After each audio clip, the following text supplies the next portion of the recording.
Okay, so welcome everyone. Thank you for joining us this evening. As you know, we're here tonight to recognise and celebrate Black History Month.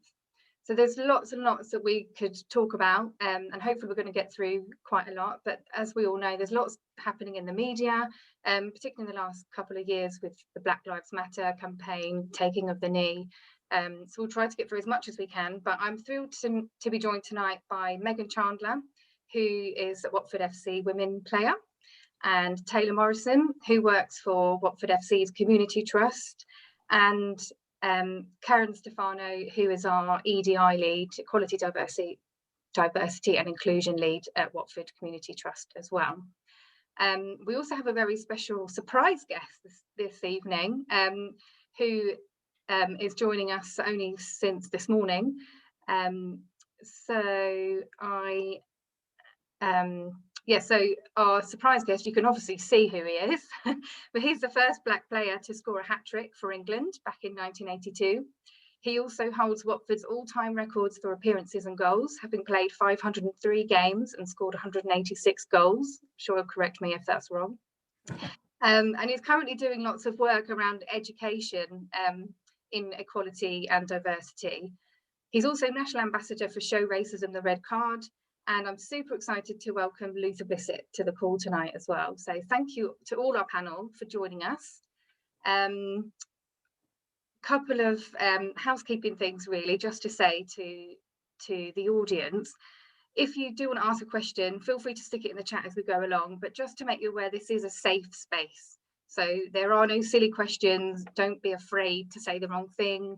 The whole point in this webinar tonight is about having a conversation. So, you know, highlighting some issues, but maybe raising a bit of awareness around having those conversations and breaking down some barriers. So please feel free to stick anything in the chat if you have any questions.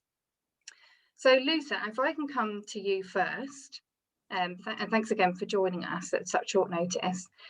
Sounds like you're really busy at the moment with lots going on. So do you want to tell us a little bit about what you're up to at this current moment in time around your equality and diversity training that you're offering, and why you're doing that? Yeah, sure. Good evening, everyone.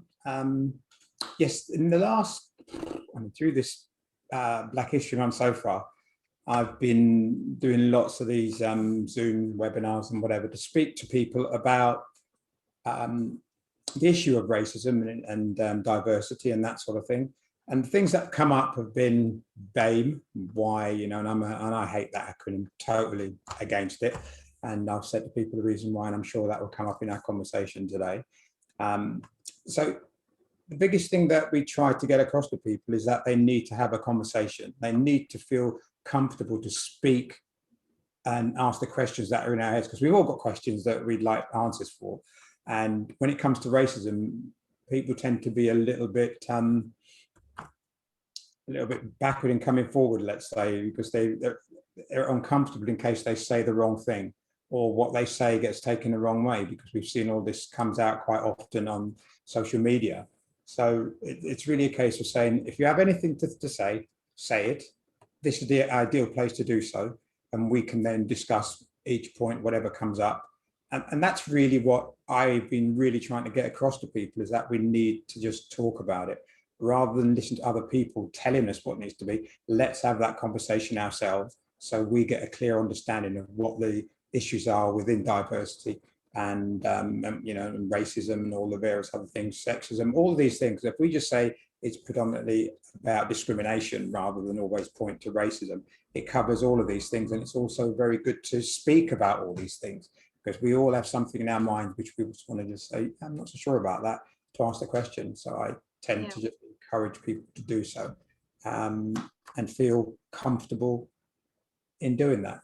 For an example, and I'm sure you've heard it yourself, kid, you go to school and have this conversation with kids, and they will say to you, you say, you know, what color am I? I'll say to them, and you know, they'll come out and they'll say chocolate, they'll say off-white, or what, you know, they will say all sorts of things, but they will not say black. They're just not comfortable doing that. And you can understand it when nursery rhymes and, you know, in films, you know, the baddie's always, you know, the black knight or the black this, you know, the witch is always wearing all black and whatever. So you can understand now from a very young age, kids are brought up to think that's something bad. So just trying to get that across. So that's just an example of what I use to say, we can move beyond that. That's really interesting, actually. Just picking up on something that you said there about how you're very anti the word BAME. Yes. Could you just go into that in a bit more detail? Because obviously, as somebody myself who isn't classed as BAME, I don't necessarily understand how you feel about being categorized as BAME. So why are you against that? I think when we start using acronyms for everything like we do, it takes the power away from the fact that we're talking about Black people, we're talking about Asian people, we're talking about all these various nationalities who aren't the dominant nationality in that country. Okay, or you've got white people there, they're the British people, they're the greater number. So everyone else is an ethnic minority. So why do they say Black, Asian, and then minorities? You can't say that because we're all minorities. If you were to go to where I come from, Jamaica, you'd be the minority ethnic in that country. Yeah. And this is something that people probably don't really think about and have grasped that idea. So I just think when we keep trying to pigeonhole people into their areas, I think that's I'm not a big fan of that. Yeah. And using acronyms for stuff like this is not a good idea. I simply just say, if you're in doubt, just say minority ethnic for me, and that covers everyone. Okay. So obviously at the moment or currently we see a lot of Black football players. When you were started your playing career, there wasn't many around, were there? So what was that like? Was there a lot of pressure? Did you feel accepted? When I started, I remember seeing the likes of George Best. Also Adi Coker, West Ham, Clyde Best, also at West Ham. But then I'm thinking, who else at that time? And they were the main two that I ever saw whenever you saw the big match or whatever it was. But there was no other Black players anywhere. So when I actually started playing, there was 5 of us, I think. There was about 5 Black players in the entire country. Now you'll be pushed to see only 5 players at a club. And as things change, you could see the change coming, and likes of Liverpool and Everton, once they started to get Black players, it became more normal because they were always the very big clubs that you never saw the Black players at. But once they started appearing at at those clubs, it became more acceptable to see Black players around. And now nobody thinks twice about it.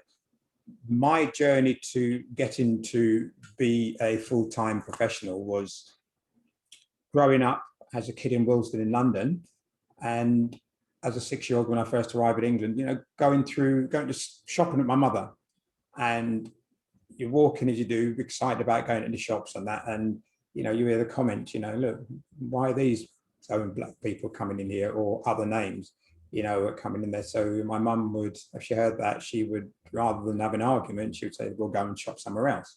And she then explained to me what it was all about. And as a 6-year-old, 6-year-old, it's a lot to take on board, that people are anti you because of your skin color.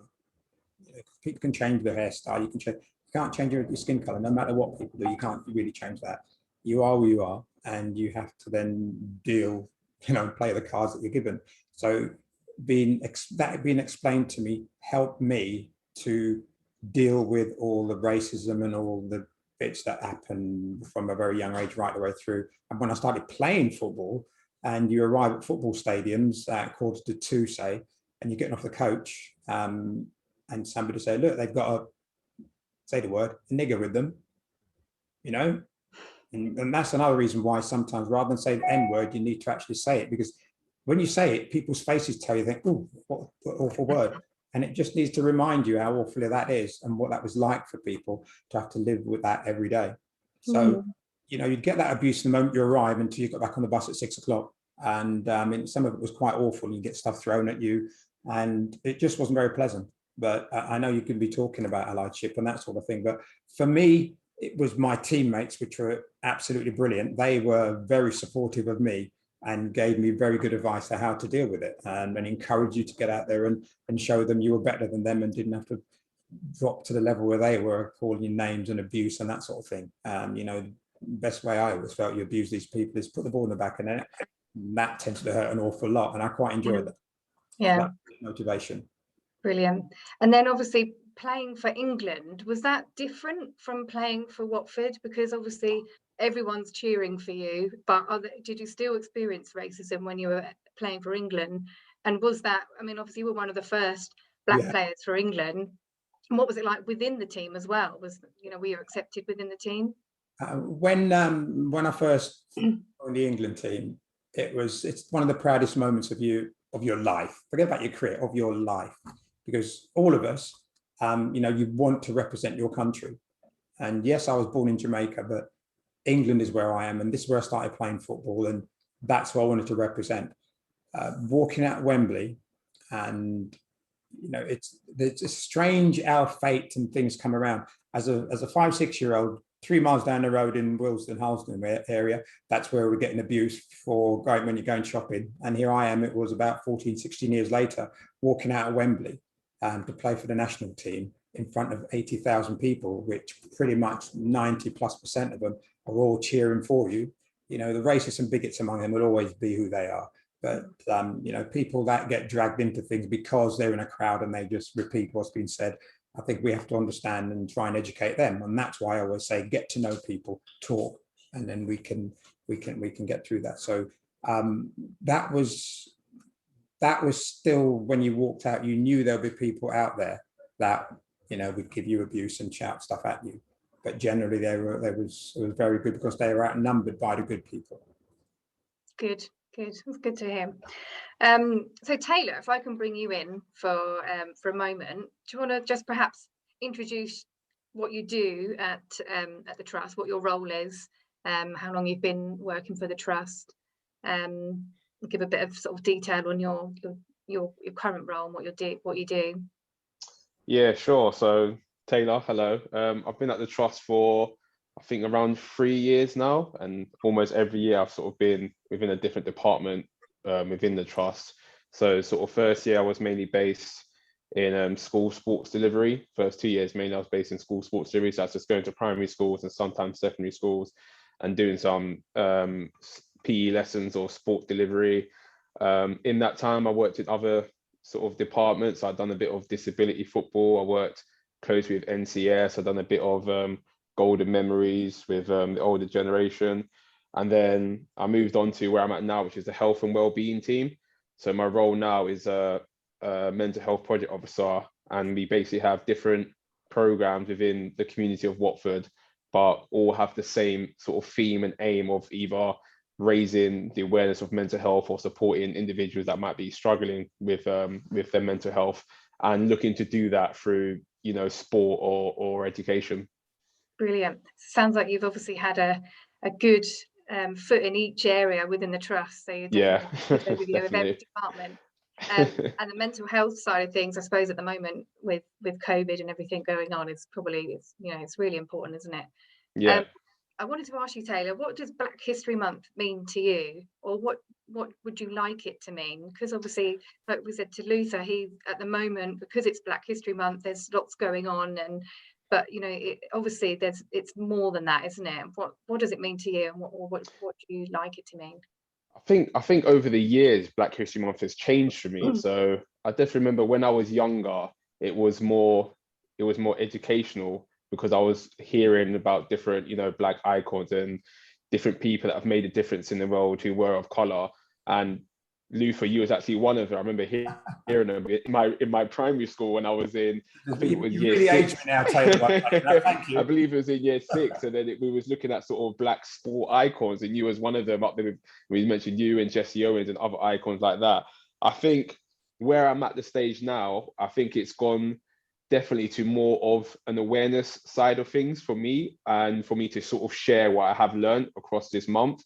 So sort of the work that I'm in now, when I'm going into different schools and sort of working within different communities, it doesn't happen say specifically during Black History Month, but I get questions from young people, And Luther, when you mentioned there where, you know, they don't want to say the word black, I've had that experience of young people not wanting to say the word black, and they're sort of scrabbling their brains of what other words they can say, for example.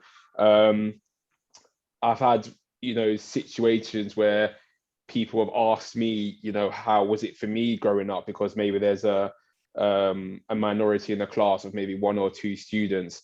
So I think what Black History Month meant for me in the past was sort of hearing about, again, all these different icons that have made a difference in the world. But for me right now, it's sort of sharing what I have learned with those particular people. And I think, like Lisa said before, this month, I have been experiencing a lot more questions. And I feel like the years I've had of going through, you know, different Black History Months, you could say, I feel like I have enough information to sort of share. But I think the good thing about it is that they are asking and they do want to know about it, and they are finding out about it rather than sort of disregarding it to some respect. Yeah, and you are one of those role models now, Taylor. I wanted to ask you as well, do you play football at the moment, or growing up, did you play football or sport? I did, yeah. I've always been a sporty person. My 2 main sports have always been football and squash. So sort of 2 different experiences, one being a team sport and one being sort of like a not very well known individual sport out there. Okay, so kind of growing up in being a very sporty person, obviously Luther's spoken about his history of growing up and being very much a minority in his sport.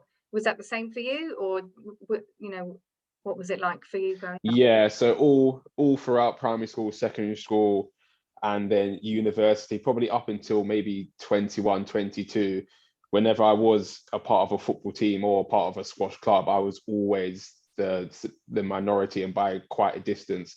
So just to sort of put that into context, when university, when I was playing for my football team, we had 3 squads within our football team. Each squad had around 15 to 20 players. So sorry, 3 teams, so first team, second team, and so on. Each team had roughly 20 players per squad, and each squad had maybe 1 or 2 black players within their whole team.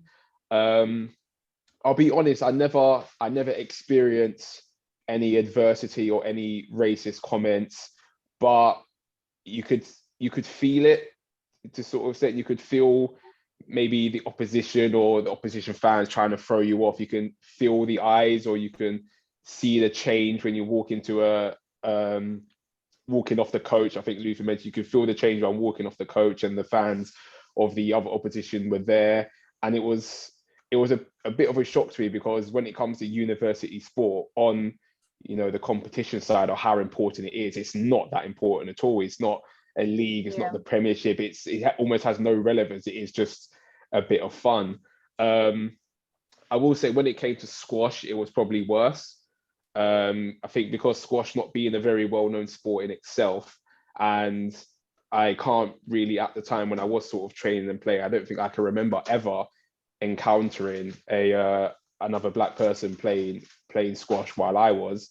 But again, no real adversity or any racist comments that I felt. But again, it's a situation of, I moved from one club to another quite a lot, and then when I've joined a group of, you know, other kids and the coach and stuff like that, I can just feel the sort of, as soon as I've stepped on the court, like the shift in presence, or a couple of eyes are staring at me and looking up and down, sort of thing.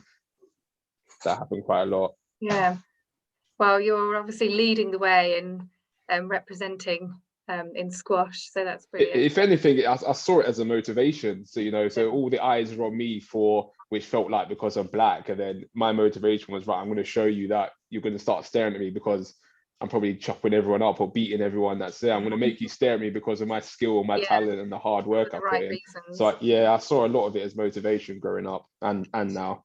Yeah, brilliant. So thank you for that, Taylor. Megan, if I can come to you then, obviously we'll talk about you being an ally and what that means, but what does, obviously as a white person, what does it mean to you, Black History Month, and why do you feel it's important to be an ally and to have these conversations as well? I think when if I'm being honest, I don't actually remember having Black History Month whilst being at school.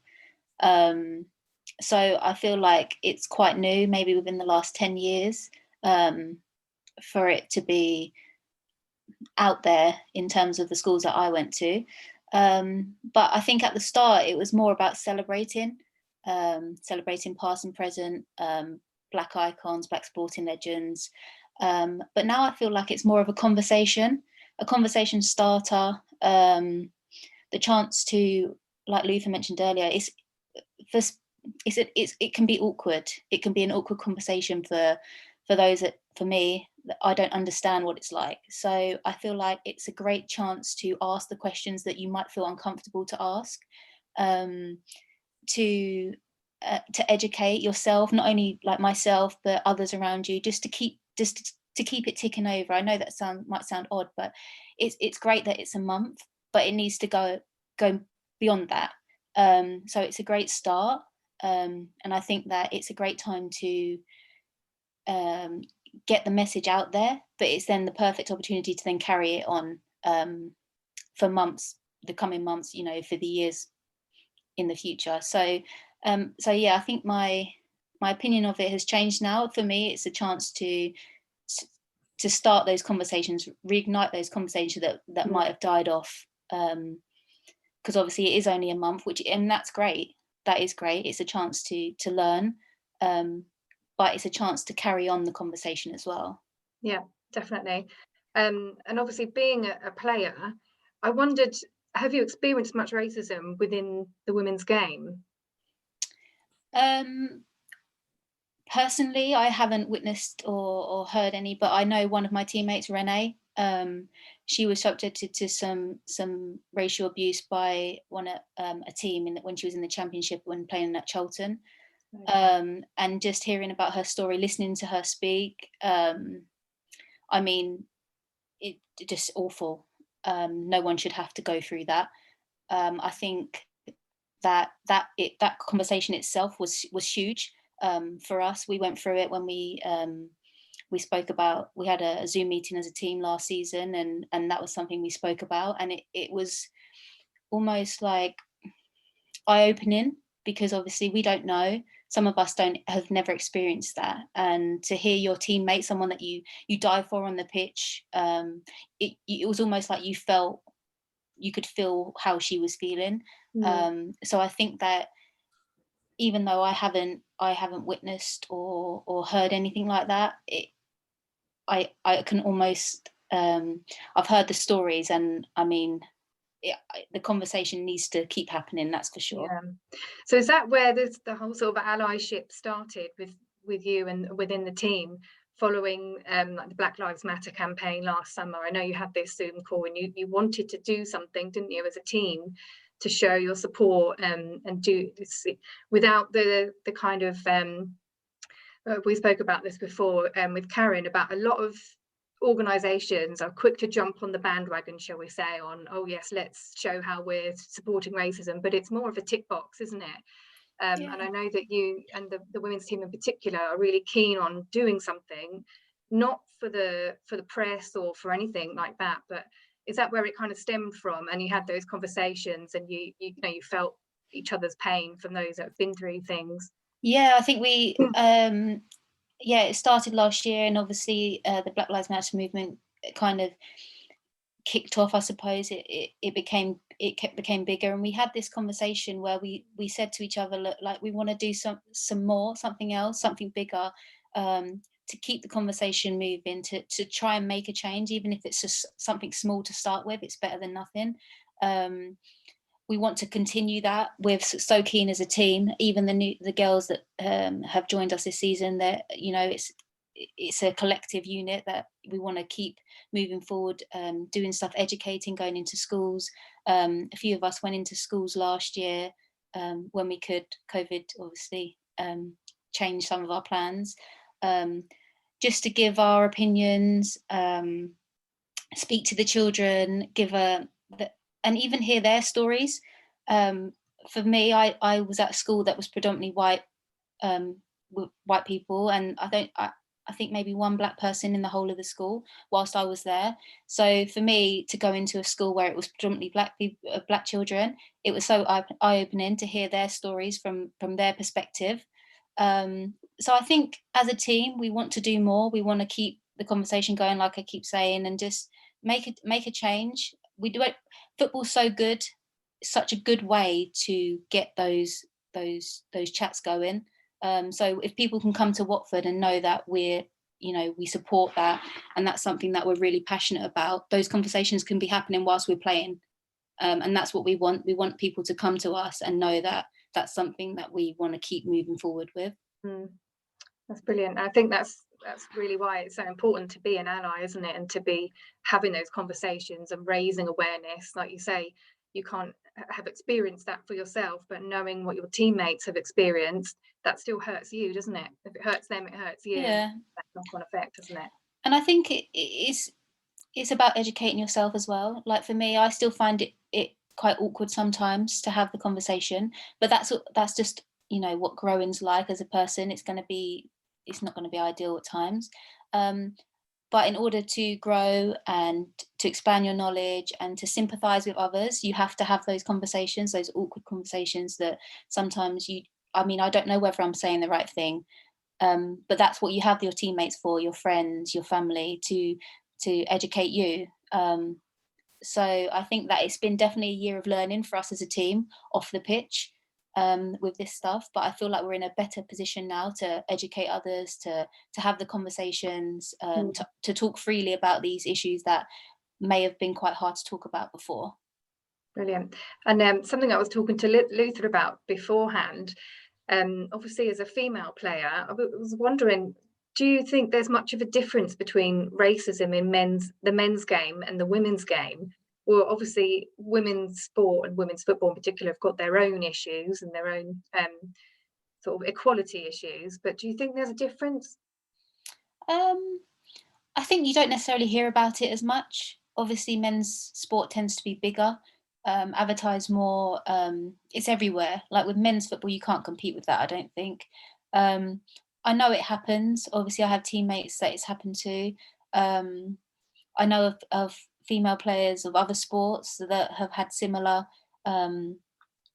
things happen to them in their respective sports. So I think that it's quite common, but it's not as known as what it would be within the men's game.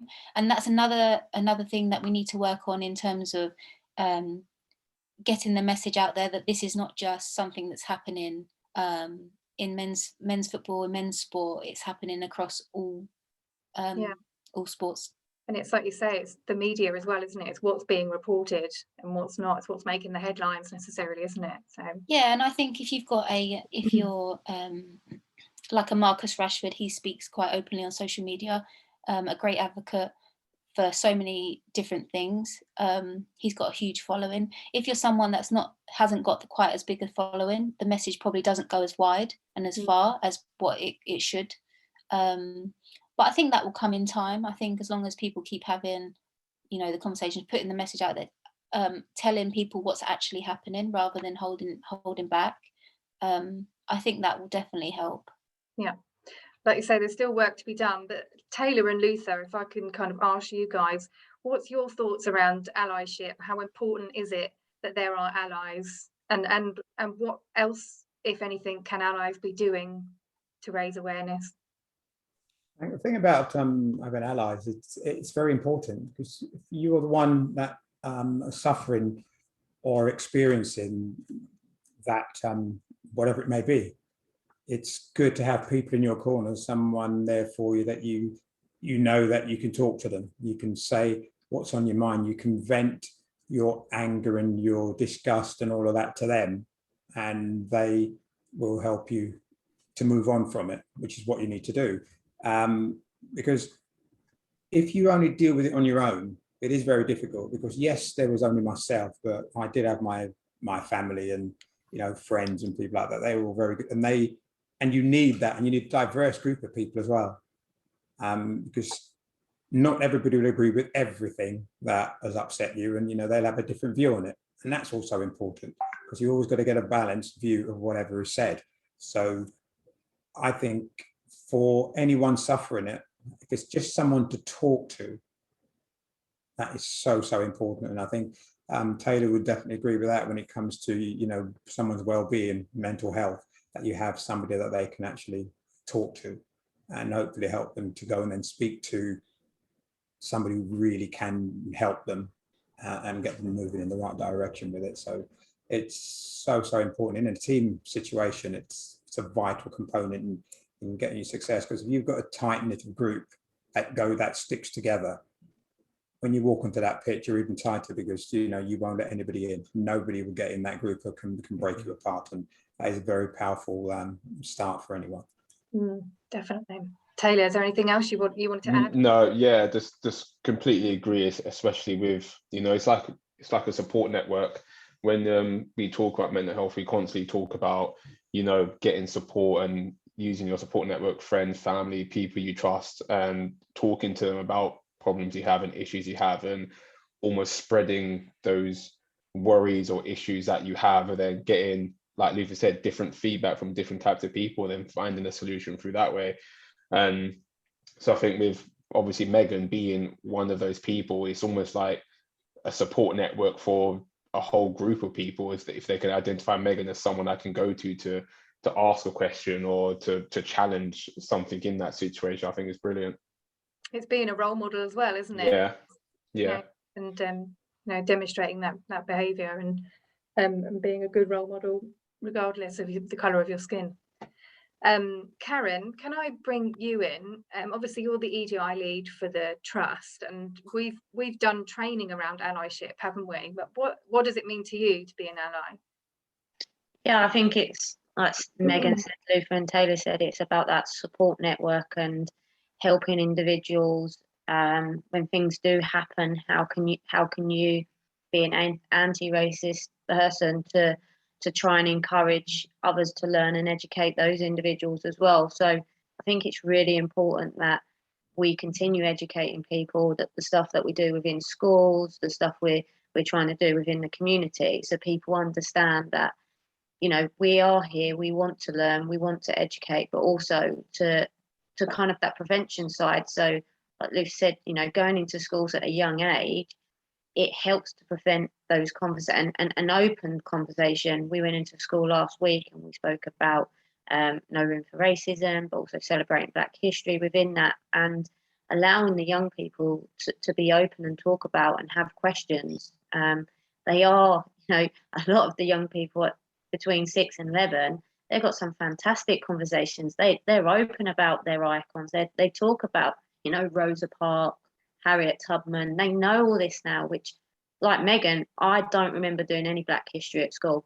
And I was at a school in Walthamstow, which was very multi-diverse culturally, especially when I was in primary and secondary school, but I don't remember ever doing Black history. So to learn about it now is fantastic. And I make it a conscious effort, regardless of if it's October, November, December, to make sure that I educate myself across those elements and understand and be there for individuals. But it definitely, the young people are, you know, pushing and asking those questions, which is great, because hopefully that generation, as they come through, will understand how to be more of an ally than the older generation. Brilliant. Just give us a little brief overview on what's happening at the moment within the trust and the club, or in football in general, around equality and diversity. Yeah, so like I said previously, we've got a 3-year plan. Probably 2 years ago, this became part of the Premier League charitable fund strategy, how we can integrate EDI across all the programs that are funded, the core elements of the organisation, and then how that's collaborated across the club as well, linking into the Premier League Quality, Diversity, Inclusion Standard, and bringing that together and bringing it alive, really, rather than, you know, I've heard about tick box. We don't want it to be a tick box. We want to make sure that we are representing the community we serve, understanding from the community, but also internally and externally with stakeholders around what we can do better, what can we educate individuals. And a lot of the stuff over the last couple of years is really been about education and making them aware across protected characteristics. Like Luther said, it's about discrimination across different protected characteristics. And there's so many different things and awareness days that are in place. It's how we can make sure staff understand that and it's integrated across the year. So it doesn't just become a monthly event and then we forget about it. It's the conversations continue for staff members. And just raising and working with other clubs as well to see what they're doing within their areas so that we can build on the action plans that we have. And it's a working document across the club and the trust, and it is linked to the work that we're trying to do. That could be policies, procedures, making sure that we're doing the right elements around recruitment. As you all know, Laura, we do a lot of recruitment at the moment, and we're trying to really push and make sure that we've got the processes right so everyone feels that they can apply for the opportunities across the trust, and that when we are inducting staff, people feel included within the environment that they're working within in the place. And then it could be little things around marketing, the information that we're putting out, the language that we're using, and like conversations that we've had today about no silly questions. A silly question really, because you want to learn, you want to be open, and it is about trying to make it a real life action plan rather than a tick box. Yeah, it's really true. We are so lucky to have Karen on our within the trust. She's amazing. But what about so you mentioned that Premier League Community Fund for your kind of roles, that's obviously for Premier League clubs, and I think if I'm right, Championship clubs have something similar.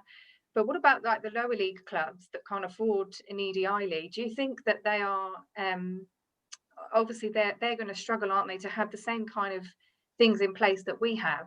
Do you think there needs to be a bit more support there maybe?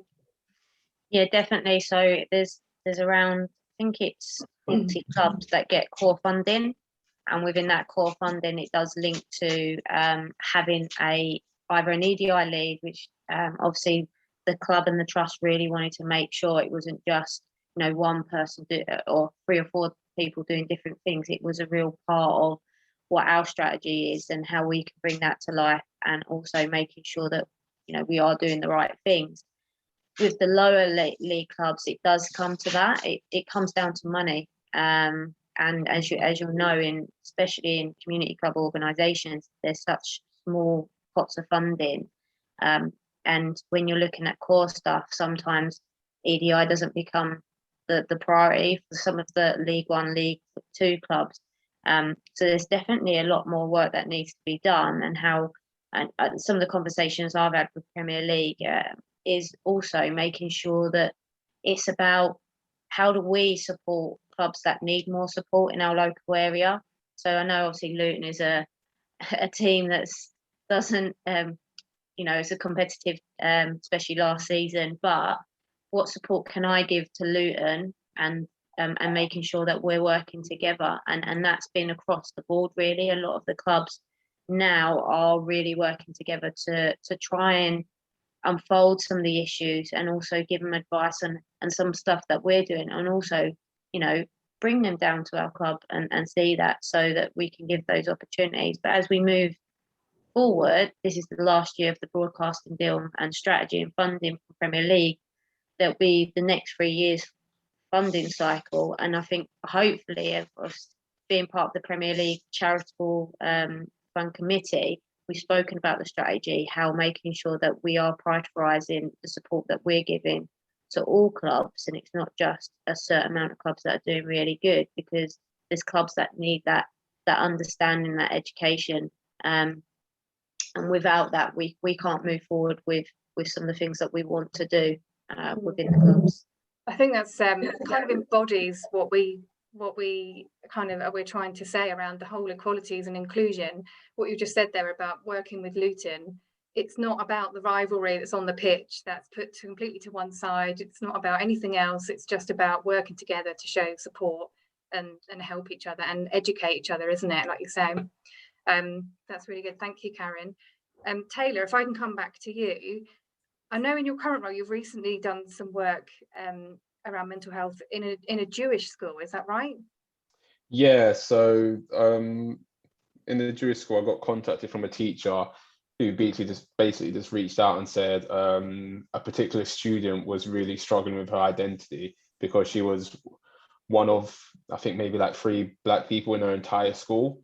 So initially it started off, can I come down or have a Zoom call with the student and just, you know, talk to her about some of her worries or some of her anxieties or some of the problems she's facing, because they knew me already as like a mental health teacher sort of thing. That was my initial involvement with the school. And then it sort of progressed into, I think you should just come down and talk to the entire school, or mainly the 3-year groups that were struggling the most.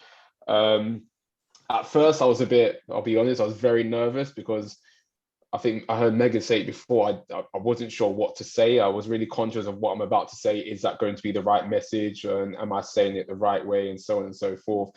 But initially, all they wanted was just for me to sort of share my story growing up, sort of in a primary school, again, being one of very few Black people, and how I went from that to then being, like you said, this role model that a lot of these children see me as. So I just sort of done a very simple presentation on myself growing up and what diversity means and what it means to be different, but I didn't use the word different, I used unique, so the benefits of being unique and so on and so forth. And then a couple of weeks down the line, I got feedback from that student again, and she said that it really helped her, which was fantastic to hear, just to see that, you know, she's not the only one. People have what she's experiencing. Loads of other people around the country and the world are experiencing the same thing, but she didn't know that because she was just locked in this sort of bubble and of her experiences that she's been growing up with. So yeah, that was really enjoyable to do, and just sort of that feel good feeling knowing that what I said and the experiences I had, and again that whole education side of, hopefully I educated that whole school in a positive way. Yeah. It made a difference.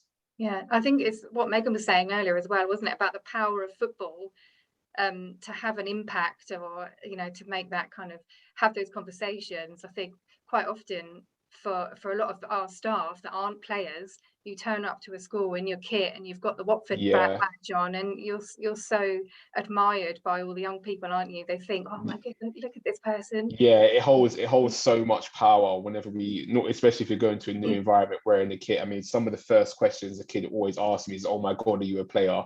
Sort of thing. And then I say, no, I'm not that good, but it doesn't deter them at all. They're still just so engaged and so interested because I've walked in a Watford kit. Even our program doesn't involve any sport whatsoever, but they're still just so interested in what I'm teaching and what I'm saying, because they know I come from not only a big football club, but their local football club as well. Yeah, and that is, like I say, the power of football. And that kind of leads me on to my next point. I wanted to talk a little bit about, we've only got 15 minutes left, so try and get a few more bits in, the Taking of the Knee campaign. So what are your thoughts around that, I suppose, to any of you? Because obviously it's been going for quite a while now. It started off in the States and it's come over here. And I know the women's teams are doing it as well. Do you think it's losing its momentum? Because I know a few of the players have been saying, you know, I think it's lost its meaning. Is it time to stop, or do we continue, or is there something else that we could be doing? Or is it now time to let the players take off a bit of responsibility and put the responsibility on, you know, further up the line, should we say? What are your thoughts around that? If we go to Luther first. Me first. I think, like a lot of people, the first time it was done, I thought fantastic. Pit sport and just people coming together to say this is something that's got to stop. It cannot continue. But then what we did, we continued taking the knee, and it was done without an explanation to the supporters who could not go to stadiums. Let's not forget, they couldn't go to stadiums, they couldn't be a part of it.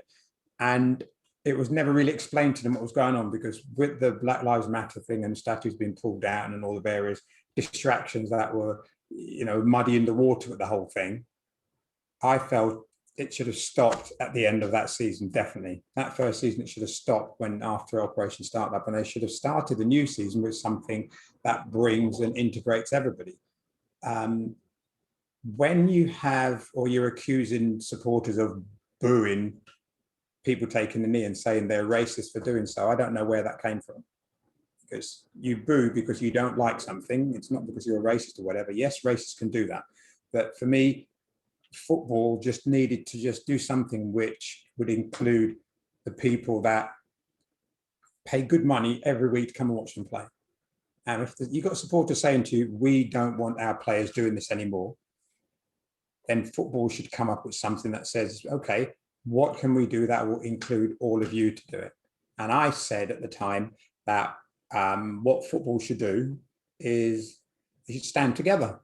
Rather than take the knee and kneel, whatever, they should all stand together. So we do it when, you know, to commemorate somebody passing, we all stand together and we link arms. So do the same thing, and both teams do it together. So the teams are all linked together, united it, and say, you know, we stand together against racism and all discrimination. For me, that is something the fans could do, because the fans can do it while they're in the stands. They could do that, and nobody's left out. You're only left out if you choose to. And for me, that would have been a better way to continue it than striding on saying we're doing this because we believe this is the right thing to do. If you have lots of dissenting voices all around you, you need at some stage to take notice of what they're saying, because the more you ignore them, the more they will turn against what you're doing and be very anti it. So for me, yes, it needed changing, and it's lost its power, and it did that a long time ago. What about you, Megan? Obviously, as a player who does that week in, week out, what do you feel? Do you feel it's having an impact still, or? I think within the women's league, I feel like it is still having an impact, but then again, it's obviously not as big. The crowds are smaller. The impact itself, I think, is still there.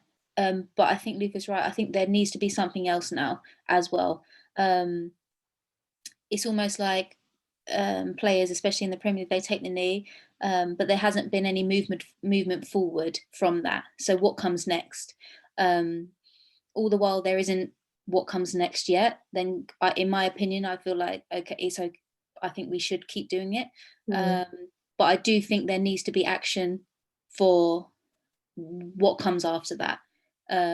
Something just as powerful, but at the same time, I'm not sure. That's a tough one. I feel like on the opposite side with the women's game, I feel like it's still quite powerful. You can sense it as soon as you take the knee within the game. Everyone's around, coming together almost. But I can see it from the opposite side of you, from the men's side of things. Yeah, I'm not quite as sure that it is as powerful as what it once was. But I think for me, I definitely think that there has to be something else now. What are the broadcasting companies going to be doing to continue the conversation, to make a difference? What comes next? All the governing bodies as well. Can I just jump in there? So before the start of this season, there was, as you'll probably know, Troy Deeney was a massive advocate of no room for racism, the stuff around Black Lives Matter. Him and his partner designed the logo to go onto the shirts. They did have a discussion as the players, captains that were involved in those discussions, and had conversations with the players as part of Premier League. There was an agreement this season that they still wanted to continue taking a knee, and that was from players. Now, I think Luther's right, Megan's right, maybe it has lost its way. I think the questions I've posed to Premier League and some of the other big organisations like the FA is, why have we got so many different material around no room for racism, take a stand from kick it out, the FA as well? Why don't we just come together, like Luther said, and bring it all together for the action to be right? Because it's great we've had this month around celebrating Black history and no room for racism, but then there'll be Show Racism Card as well, and there'll be other things. And if we could all just come together to collaborate as one, this will be a lot more powerful than trying to do separate things across the year, because we can show solidarity across the work that we're trying to do. So I agree that there needs to be more now. There needs to be another action, but I think we have to do it all together rather than separately. That's a really good point. So there's so many different organisations and campaigns that it's really important that there is one clear message that doesn't then get sort of filtered down and then get lost in translation. Taylor, was there anything you wanted to add on that? No, I think just completely agree with the others. It started off really well. I do think it has lost a lot of its power. I think when it first started happening, again, it was just that whole awareness and raising of education. So from my experiences, I remember when I was coaching for like my sort of like grassroots teams and stuff, and I saw like young kids doing it before their football match. At first I thought, oh, are they just copying? But then I asked a few of those kids and they're doing it. So, oh, we're doing this for no for racism, and they have an understanding as to why they're doing it. So again, it is raising awareness, but definitely agree. I do think it should have stopped at the end of last season. I do think it has lost a lot of its power, but at the same time, I don't know what the next step should have been or could have been. So I like the idea of what Luther said of having all the fans together. That sounds brilliant. But because there wasn't a next step outlined, I think it would have been difficult to then just stop taking the knee altogether, because it almost devalues that previous season of taking the of, okay, we've done it for a year, problem solved. Let's go back to normality. It so goes back to it being a yeah, tick so box, it's a bit difficult where the next step wasn't there. Yeah. Luther, if I can come back to you, because obviously you're an ambassador for Show Racism Red Card. So is this something that you've already put to them as a suggestion, or is it something that you're going to go after tonight, go and bring it back to them? No, I've done it. I've had the conversation with Kick It Out and the conversation with Show Racism as well. The thing is, Kick It Out actually had a campaign, was about to start at around October time last year. And if memory serves me, it was almost like, let's stand together or something like that. And I couldn't believe they didn't just do it, because I felt it was being so needed for them to do it. And the fact that they continue to do it, I just find that very, very hard. Yes, people have taken notice of it. And I think if we look at when it first happened, look what Sky did, the way Sky changed so many things. It started to include more women, started to do, got rid of a lot of the old guys and got new people in. So Sky took notice of that and they responded, and so did a lot of the media. But football itself, because we talk about it, and when we talk about not only racism, but discrimination, I always say to people, if you really want to see change, look at the football club that you're at. We see it, players, we see it now on the playing side, that diversity is good. Managers, another issue, but that's been going on for a long time, and that's a whole old story. So, but the one place that I would like to see more diversity is in the actual running of the club. So people that work within the boardroom, that one, whether it be media, whether it be all the various departments, they're the areas that I see football clubs need to start to make a change. And I have not seen that yet. And they talk, that's why I'm thinking football clubs there, they go, yeah, we support this, but what are they doing themselves within the structure of their own business to change that? Yeah. Are there enough totally women agree. within the structure? Are there enough people? For me, that tells me that they are taking it seriously. And as yet, I don't see that. I think it kind of goes beyond football, doesn't it? As in, you're never going to eliminate racism in football as long as there's racism outside of football. It's not just on the pitch, is it? And the fans, it's a lot more than that.